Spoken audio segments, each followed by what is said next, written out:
Suppose there's a pedophile who goes through all the schooling, pays taxes, and hasn't actually committed any crimes, but is just open about his desires, and he gets his degree in education and wants to become an elementary school teacher. Now, again, he's openly admitting that he has these desires, and he openly admits that he's not going to do anything. Your kids are safe with him, and he gladly submits himself to the law. It's just he is open about his desire to sleep with 5-year-olds, and he would like for that to be legalized. Remember, he pays taxes. He should have a voice, right? No taxation without representation. He also went through all this schooling, all this education. He got straight A's on all of his tests. The professors love him, and he's just generally a very, very nice guy. Questions like this have to be answered if you are in favor of publicly funded schools. I got sent this article: Texas bill to require 10 commandments in public schools moves closer to governor's death. The Texas House of Representatives passed a version of the 10 Commandments bill in a 82-46 vote following a week of debate. A man by the name of Dan Patrick said, "By placing the 10 Commandments in our public school classrooms, we ensure our students receive the same foundational moral compass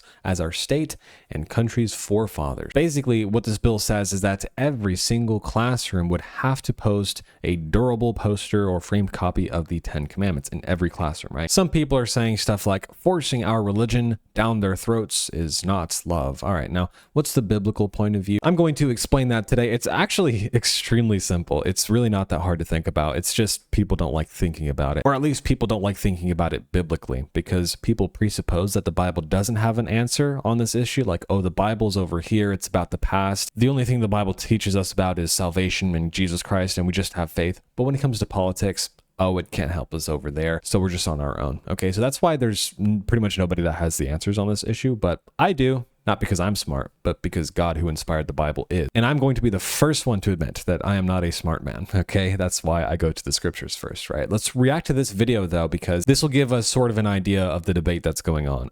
Posted 2 days ago. We're not asking teachers to be theologians. We're asking teachers to display the 10 Commandments. So already there is a bit of an issue here. There's no such person who is not a theologian. Everybody has their own God that they study, that they worship. And if there is a teacher in a classroom and then there's the 10 Commandments, every single teacher, no matter of what persuasion, atheist, Hindu, Buddhist, Muslim, all of them are going to have their view of the 10 Commandments. They might hate the 10 Commandments. They might love the 10 Commandments. The fact is, if the 10 Commandments are displayed on every classroom, every single teacher is probably going to be asked about, hey, what are these 10 Commandments about? What does this one mean? What does that one mean? You're going to need theologians to explain that. Not in the professional sense, obviously, but if there's 10 Commandments in every classroom, every teacher is going to have an answer for that. And it's either going to be a biblical answer or it's not going to be a biblical answer. Imagine little Timmy asking a teacher, hey, there's this commandment here that says you shall not commit adultery.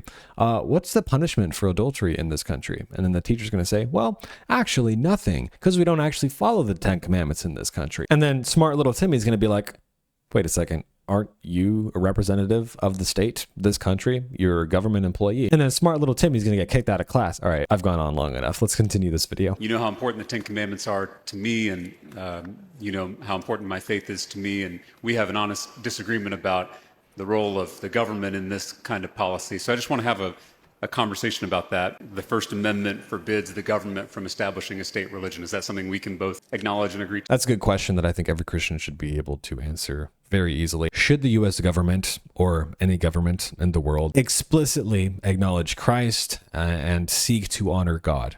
The answer is yes. Okay. Now, if your interpretation of the First Amendment says that the government shouldn't be able to do that, then you're simply wrong and you need to repent. Because at the end of the day, like I said earlier, every single person is a theologian at heart. Every person has their own God that they worship. We are all slaves to someone. We all serve a master. And if we're not pledging allegiance to God, then who are we pledging allegiance to?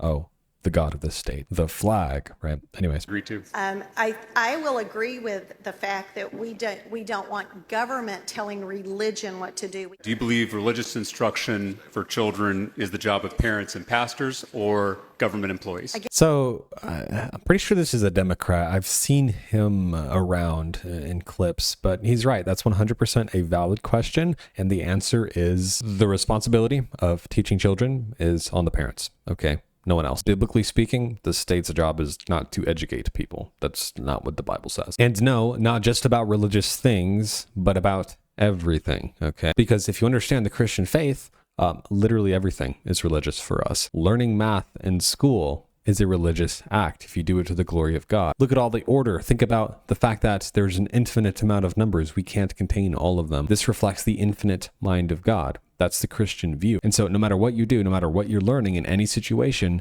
there's going to be some religious foundations for it, okay? Even if you're not Christian or Hindu or whatever, even if you're atheistic, there's always going to be religious foundations to it. And we're just talking about a display of the Ten Commandments here. So I think the only reason politicians in this body would be micromanaging what posters are put up in a classroom is if we want children to read the posters. Would you be comfortable with adding language requiring parental consent from all the parents of students in the classroom before putting up a religious document on the walls of the classroom? Again, this is a great question. He's a politician. He probably knows what he's doing here. The problem is people don't know how to answer these types of questions biblically because we don't think biblically when it comes to politics, the most of us. We tend to think that we are on our own. We have to use reason and logic without the Bible, of course. No, I would not.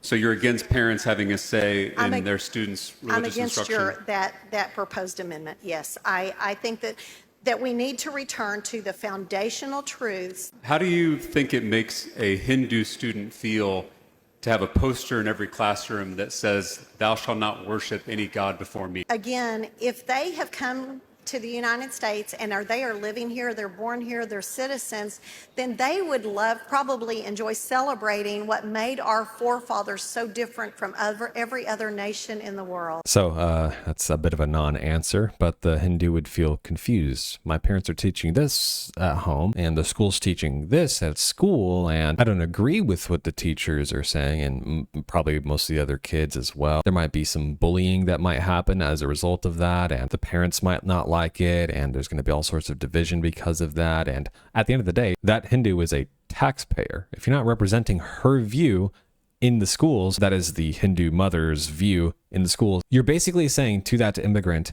hey, I know you're a Hindu. I don't care. Give me your money. I'm going to teach people Christianity. And if you don't pay up in taxes, we're going to put you in jail. Okay, we're going to force you to pay for Christian education. Not only is that absurd, it's simply unbiblical. Now, when I put it that way, it just seems obvious. No, don't put the Ten Commandments up in schools. Now, here's the problem. If you don't put the Ten Commandments up in every classroom, that's also going to cause division. All the Christian parents going to send their kids to school. They're forced to pay for the funding of that school anyways, and they're not going to like the fact that all of their Christian children are going to a school that openly teaches against Christ, that refuses to put the Ten Commandments up, that refuses to put up the golden rule, that teaches that we are not actually made in the image of God because of evolution. We're actually made in the image of fish from billions of years ago. That's why I opened this video with the pedophile scenario. What about the pedophiles? If we're all taxpayers and all viewpoints matter when it comes to educating our children, how do we solve these issues? There's these questions. Should we put it up? Should we not put it up?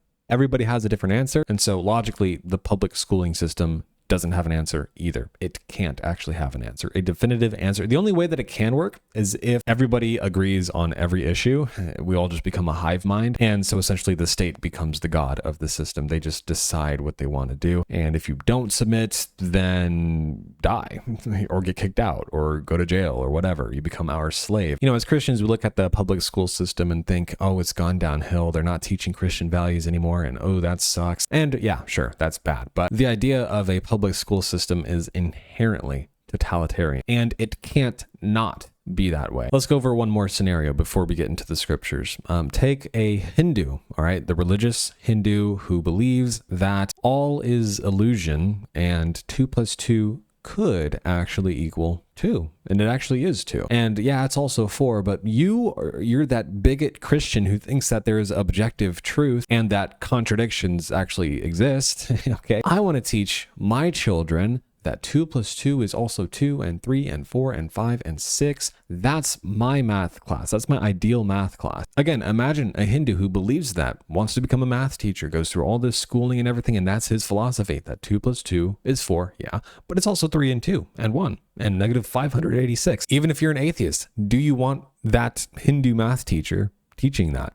to the children. If all the taxpayers must be represented here, and we all want the children to grow up and be educated with what exactly? If everyone disagrees, then this idea of a public school system literally cannot work. Unless, of course, everyone agrees and we all bow down to the state. That's the only way. Now, what we have in America today is the atheists, of course, have taken over. Even the professing Christians, but they're atheistic at heart. They're not true Christians. They don't have real biblical roots. They're pointing a gun at the Christians' heads, saying, pay this tax. We're going to raise your children for you. And even if you don't send your children to this public school system, we're still going to take your money and raise other people's children. Not in the ways of the Lord, but in the ways of neutrality. There is no religion, objectively true religion. We're all just animals and we descend from fish, and objective morality. Some people believe that, some people don't. Basically, the religion of relativism is being jammed down people's throats, children's throats. And so let's check out Deuteronomy chapter 4 now. See, I have taught you statutes and judgments just as Yahweh my God commanded me that you should do thus in the land where you are entering to possess it. You shall keep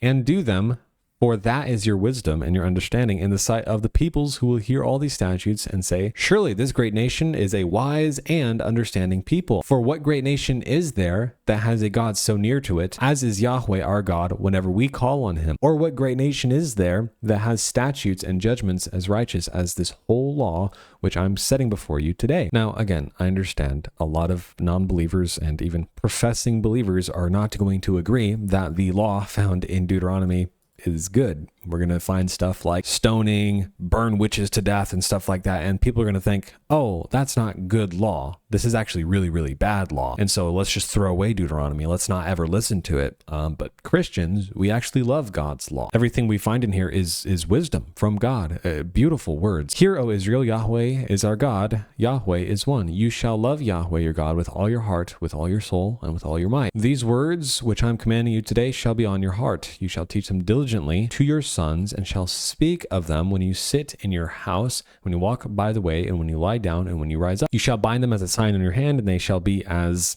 phylacteries or signs between your eyes. You shall write them on the doorposts of your house and on your gates. So putting up God's law, his commandments onto your walls and your hands, well, symbolically, of course, some people took this literally, but what you do with your right hand, show people God's law with what you do. Love your neighbor as yourself. And as a sign between your eyes, that's your forehead, which represents what you're thinking all the time. That's basically another way of saying love God with all your mind, with all your heart, right? So this biblical principle of displaying God's commandments, that makes sense. But whose job is it to teach the children? Whose job? What does the Bible say about the role of education? Who has that responsibility? Well, let's look at Romans 13. This is one of the greatest passages on governing authorities, the state, what the state is supposed to do. Every person is to be in subjection to the governing authorities, for there is no authority except from God, and those which exist have been appointed by God. Therefore, whoever resists that authority has opposed the ordinance of God. They who have opposed will receive condemnation upon themselves. For rulers not a cause of fear for good behavior, but for evil. Do you want to have no fear of that authority? Do what is good, and you will have praise from the same, for it is a minister of God to you for good. Some might say, hey, it's a minister of God to us for good. It's supposed to provide us with food and education and healthcare and all these things, but that's not the context here. Read the very next sentence. But if you do what is evil, be afraid, for it does not bear the sword in vain, for it is a minister of God, an avenger who brings wrath on the one who practices evil. So, in context, what the government is supposed to do is not feed us, take care of us. It's actually to kill us.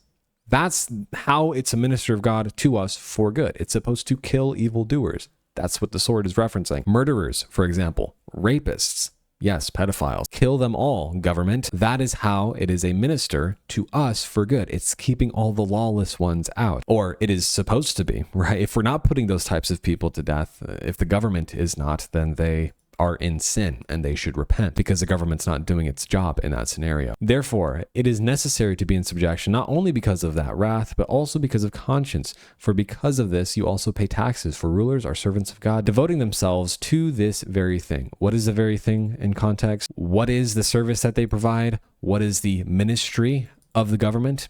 It's to kill evildoers. Not just kill them, of course, but justice, okay? If you steal from someone, You're going to have to pay that back. The government is going to make you do that. An eye for an eye, tooth for a tooth, life for a life, right? Now, this is actually where we get the biblical idea of separation between church and state. Biblically, the church's job is to proclaim the good news and visit the poor and visit the homeless and all those types of things. The church's job is not to punish evildoers in that way. The state's job is. So just to review this real quick, it's very easy to understand. There's different things that the church is allowed to do, different things that the state is allowed to do, and different things that us as individuals are allowed to do. If I were to commit murder, right, and my church knew about it, what can they do? They can't put me to death. They're not allowed to do that. The church in that situation would be obligated to kick me out the church, not to fellowship with someone like me. And when it comes to the individuals that I wronged, like let's say I murdered someone and their entire family is angry at me now, what they're commanded to do by God in scripture is to forgive me. They are not called to punish me.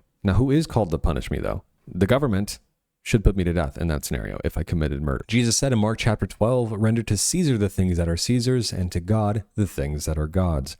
And they were amazed at him. Yes, you are supposed to pay taxes when they command you to. You are supposed to be in subjection to the governing authorities. That's what Romans 13 says. But notice what this doesn't say. Give to Caesar literally everything. Okay, no. There is a certain authority that God has given to Caesar, the government, right? And there are some things that the government actually shouldn't ever touch. And I would argue that biblically, education is one of those things. It doesn't work biblically. The Bible doesn't command the state to do that. And it's also just contrary to logic itself. As I went over earlier, it simply cannot work. You cannot have all these different viewpoints represented by this public school system. And also it's inherently basically theft. I'm going to take your money and do this with your money in such a way that doesn't actually benefit you at all. You see, biblically, this is pretty much the state's job, period. It shouldn't really be touching anything else. Everything having to do with justice and the courts and national defense, that's pretty much it. This is why, again, traditionally Christians have a very small view of government. I probably have a smaller view or would like to have a smaller government than most Christians because any tax you point out, any service that the government provides, if it's not this, it shouldn't be providing that.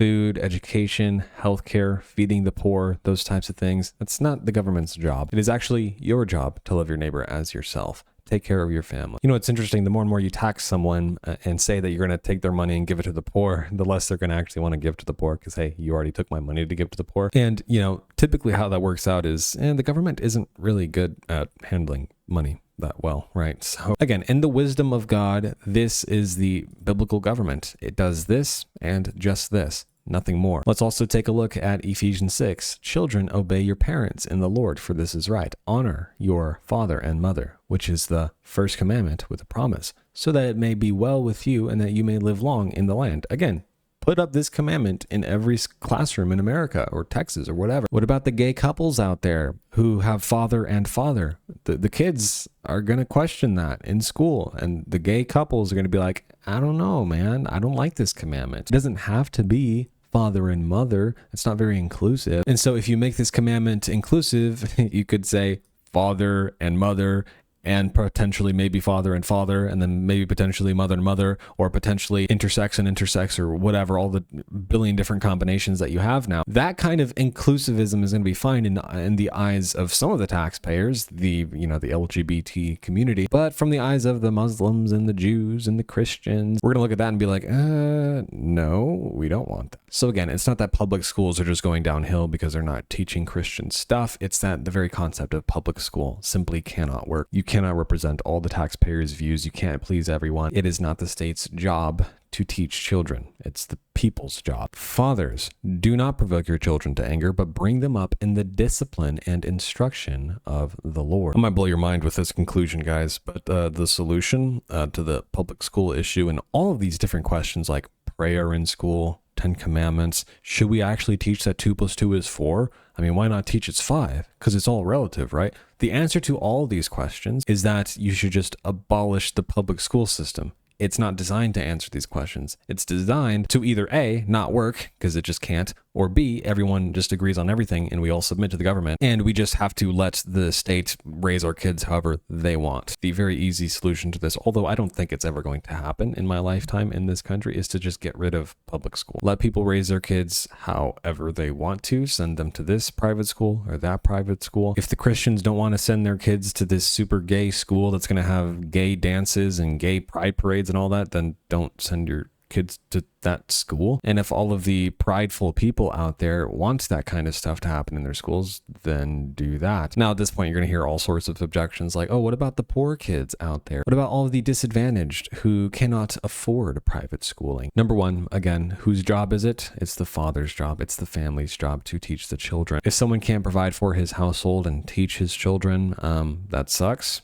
Work harder, do better, get better friends, ask God to provide, and also the church, the people, the society itself, not the state, but all the people collectively loving their neighbor as themselves, the private schools, Christian private schools, making their best effort to help the poor. The idea of the state needing to provide all this stuff, healthcare and education and all those types of things, is that the government needs to save us. The government is God. The government is oh so merciful and has all this power, and we just have to look to the government to do basically everything for us. As biblical Christians, we just reject that view of the government. No, the government's job is not to feed us or educate us or heal us. The scriptures don't teach us that that's what the government's job is. So 10 commandments in public schools? Sure, I guess, but what would be better is if public schools didn't exist and we didn't have this problem to begin with, right? I say this very confidently as someone who spent 7-8-ish years in public school and by the grace of God has looked into the scriptures, into how God has informed us on this issue, how we should